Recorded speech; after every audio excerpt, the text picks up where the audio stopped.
Hello friends, आज हम मिलते हैं एनपीएल वाणी में टीम भाटिया को लेके। टाटाटाटान। कुछ देर की खामोशी है, एनपीएल शोर फिर आएगा। तुम्हारा तो सिर्फ वक्त आया है।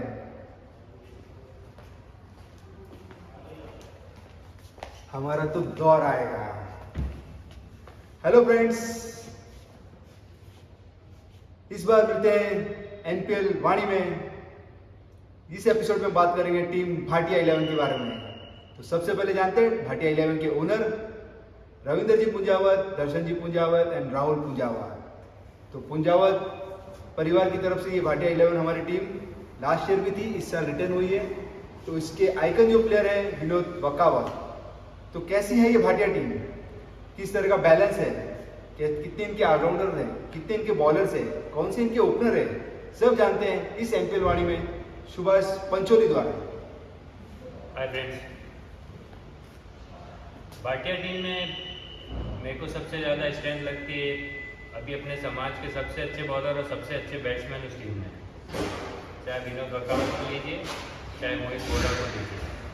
मोहित बोरा अपने टीम के अभी सबसे अच्छे बैट्समैन हैं और विनोद वकावत सबसे अच्छे बॉलर हैं। इसके बाद अगर इनके ओपनर के लिए जाते हैं, आपको क्या लगता है ओपनर कौन हो सकता है? ओपनर अगर मोहित बॉलिंग ना करे तो मैं चाहता हूँ मोहित आए, बट लग नहीं रहा है। जिस हिसाब से 8 बॉलर का कॉम्बिनेशन है तो मोहित भाई को बॉलिंग करना ही पड़ेगा। तो अब तक का जो सेटअप दिख रहा है और उनका जो मैंने आइकन और कैप्टन का इंटरव्यू लिया था उसमें मालूम पड़ रहा है कि राहुल पुंजावत उनके फर्स्ट ओपनर है। उसके साथ में हो सकता है मनोज भाई, इफेल्स, दर्शन, कुछ ना कुछ ये कॉम्बिनेशन बिठाएंगे। मैं जानना चाहता हूँ आपकी वाणी से। मनोज पंचोली एक अच्छा ओपनर है। वो पावर प्ले के लिए बहुत अच्छा बैट्समैन है। पावर प्ले में वो हर बॉल बाहर हिट कर सकता है, वो एग्रेसिव खेलता है, सिंगल डबल में ज़्यादा भरोसा नहीं करता है, वो बाउंड्री सिक्सेस में ज़्यादा डील करता है। तो अगर वो पावर प्ले पूरा खेलेगा, 12 बॉल खेलता है और ढंग से मारता है तो कम से कम 2 से 3 सिक्स वो पावर प्ले में मारता है। उसके साथ राहुल पुंजावत भी अच्छा बैट्समैन है। वो सिंगल डबल रोटेट कर सकता है, बॉल डॉट नहीं करता है, कंटिन्यू मारता है बॉल को। तो पावर प्ले के लिए राहुल पुंजावत मुझे लगता है वो स्ट्राइक रोटेट करने का काम ज़्यादा कर सकता है। और पर एक चीज मैं यहाँ पे रोक रहा हूँ सर, मनोज पंचोली अभी रिसेंटली जो मैंने प्रैक्टिस सेशन देखा था, काफी अच्छी गेंदबाजी की थी। तो अगर इनके बॉलिंग लाइनअप का कुछ बैलेंस बिगाड़ सेट करना है या सेटअप करना है तो हो सकता है शायद मनोज भाई पंचोली भी बॉलिंग लाइनअप में आ सकता है। ओके, सो आई थिंक इनमें बहुत सारे ऐसे ऑलराउंडर हैं, या बोल सकते हैं 1 या 2 बॉलर जो कम है उनको वो कैसे फिक्स करते हैं, फिलअप करने। क्योंकि इनका सबसे इम्पोर्टेंट कि जो इनका भरत भाई फॉर जो रिप्लेसमेंट मिला तो उसको कैसे यूज करते हैं, क्योंकि उनको इनका काफी ज्यादा ट्रस्ट था और एक ट्रस्टेबल प्लेयर थे तो टीम में, तो वो अभी नहीं है। तो उस हिसाब से इनको कौन सा रिप्लेसमेंट मिला है, एज वेल इनका पूरा सेटअप क्या होगा। थोड़ा सा कॉम्बिनेशन अब तक क्लियर नहीं हो पाया भाटिया टीम का। तो जानना चाहते हैं इनको टी शर्ट आया सबसे पहले क्या है। इसके बाद इनका स्ट्रेंथ है कैप्टनसी।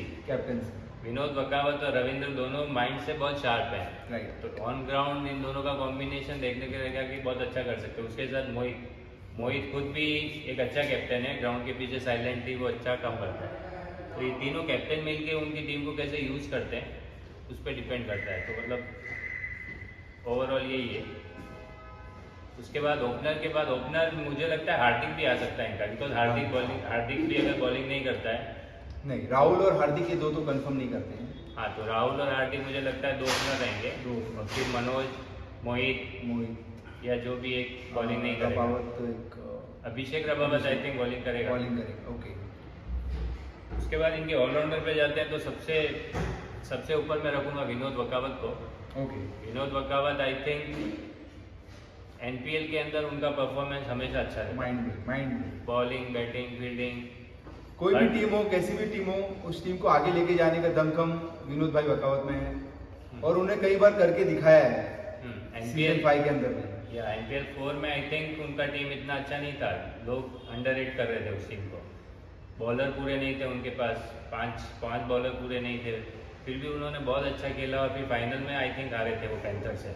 टीम मैं एनपीएल 1 को याद करूंगा, आई थिंक आपको याद रहेगा। एनपीएल 1 में भी जो 13 प्लेयर का कॉन्सेप्ट था, वो टीम में 13 प्लेयर आने के बाद टीम का रूप रंग अलग हो गया और उन्होंने चैंपियन बन के दिखाया। तो विनोद भाई वकावत का वैसा रोल है टीम में आने के बाद उनकी टीम के प्लेयर्स का परफॉर्मेंस ऑलरेडी बहुत बूस्ट हो जाता है। विनोद वकावत के बाद second allrounder I will take Chirag Wakawat. Chirag Wakawat भी एक अच्छा ऑलराउंडर है, मेरे साथ बहुत खेला हुआ है वो। तो लेफ्ट हैंडेड बॉलर है, तो उसका बॉल बहुत अच्छे से गिरता है कट के, तो उसकी बॉल को मारना कभी इजी नहीं रहता।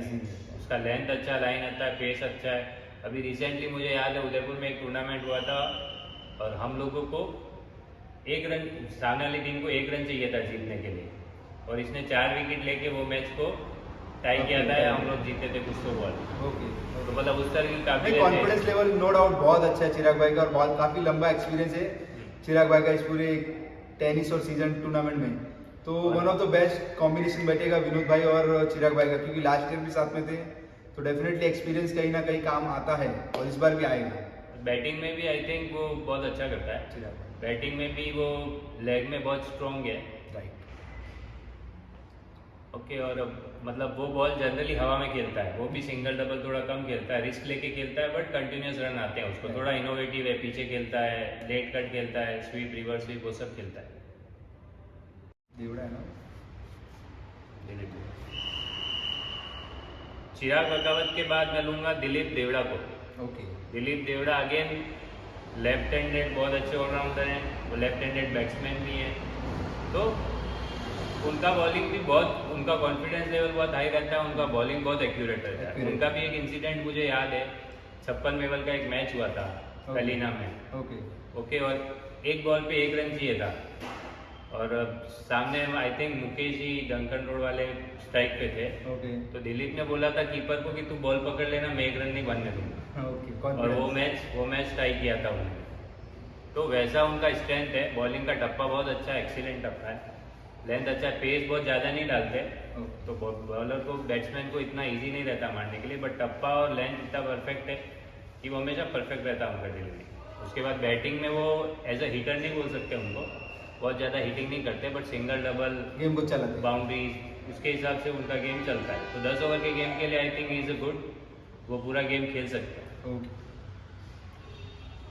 जहाँ तक दिखाई दे रहा है यहाँ पर 3 ऑलराउंडर अच्छे मिल गए यहाँ पर, विनोद भाई वकावत, चिराग भाई वकावत एंड दिलीप भाई Devda from Pune.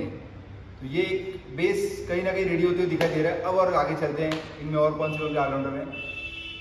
Allrounder I think ये 3 ही है। उसके बाद अगर बॉलर में अगर हम जाते हैं, ओके, बॉलर में ये 3 हो गए। उनके बाद मुझे लगता है रविंद्र पुंजावत और रवि मालिक। तो रविंद्र पुंजावत का भी टप्पा बहुत अच्छा है, स्पिन डालते हैं, वो राउंड द विकेट आके डालते हैं, ऑफलाइन पकड़ के चलते हो, और टप्पा एकदम परफेक्ट रहता है उनका। पेस चाहे कुछ भी रहने दो, कुछ भी रो, एकदम टप्पे पे डालते हैं बॉल। तो उनको अभी वो थोड़ा सा प्रैक्टिस में बीच में मिस हुए थे, अभी वापस से इन्होंने 3-4 दिन प्रैक्टिस करके वापस से रिदम में आ गए हैं, और उनका रिदम में आना जरूरी भी है इनके लिए, बिकॉज इन 3 के बाद उनको बॉलिंग का जिम्मा लेना जरूरी। तो वो अच्छी बॉलिंग डालेंगे तो इन तीनों को और भी बूस्ट मिलेगा। डेफिनेटली ओनर आइकन, मैं बोलता हूँ पहला चेहरा है टीम का, आपको अच्छा करना ही होगा अगर टीम को अच्छा करवाना है तो। उसके बाद अभिषेक रबावत, वो भी एक ऑलराउंडर बोल सकते हो आप, बैटिंग और बॉलिंग में उतना इफेक्टिव नहीं जितना दूसरे 3 ऑलराउंडर है। ओके, बट वो भी एवरेज, इनका सिंगल डबल रनिंग, थोड़ा बहुत बाउंड्रीज मार के रन दे सकता है, और 1 ओवर इनका निकाल सकता है। तो अभिषेक रबावत भी एक छोटा ऑलराउंडर आप बोल सकते हो इनकी टीम में। उसके बाद आई थिंक तो इस हिसाब से मोहित को वर्क करना ही पड़ेगा बॉलर में। उसके बाद दर्शन पुंजावत एक बॉलर है इनके पास। दर्शन पुंजावत रेगुलरली बॉलिंग नहीं करते हैं आईपीएल में। ओके, बट आई थिंक वो अगर वो अपना लेंथ पे कंट्रोल रखेंगे, क्योंकि उनका पेस ओके, अगर वो लेंथ आगे रखेंगे, छोटी नहीं डालेंगे, तो उनकी बॉल को भी एकदम से नहीं मार सकते। बट उनको थोड़ा सा मेहनत करके बॉल आगे रखना पड़ेगा, छोटा बॉल नहीं डाल सकते, बिकॉज टेनिस में वही ये छोटा बॉल अगर आपने डाला तो बैट्समैन के लिए इट्स अ गिफ्ट, वो इजीली क्लियर करता है उसको। और एक पहले से कॉन्फिडेंस रहता है ना कि बॉलर ये आया तो उसको मारना है, तो वो एक कॉन्फिडेंस को बना के रखना है कि मुझे कैसे भी अपनी लाइन को पकड़ के चलना है। उसके बाद आई थिंक मोहित या जैसे मनोज जब ने डिस्कस किया, उन दोनों में से किसी एक को बॉलिंग पे आना पड़ सकता है, एक बॉलर या इस तरीके से आई थिंक। एक और इसमें एक बॉलर जो रिप्लेसमेंट में आए हैं वो है हमारे ललित जी रविंद्र जी के साले, बहुत ही अच्छे बॉलर, आईपीएल 1 में हमारे साथ खेले थे ललित भाई, अच्छे स्पिनर और अच्छी बैटिंग, और बहुत ही शांत स्वभाव के प्लेयर, बहुत ही अच्छे लगते हैं मुझे। तो उनका गेम बेसिकली यही है कि टीम को कैसे आगे लेके जाना, सिंगल डबल चलाना, और बॉलिंग लाइनअप उनका बहुत अच्छा है। अभी इतने सालों से मैंने देखा नहीं कैसा है, बट एमपीएल में उनके साथ खेला था, one of the best bowler थे हमारी टीम के।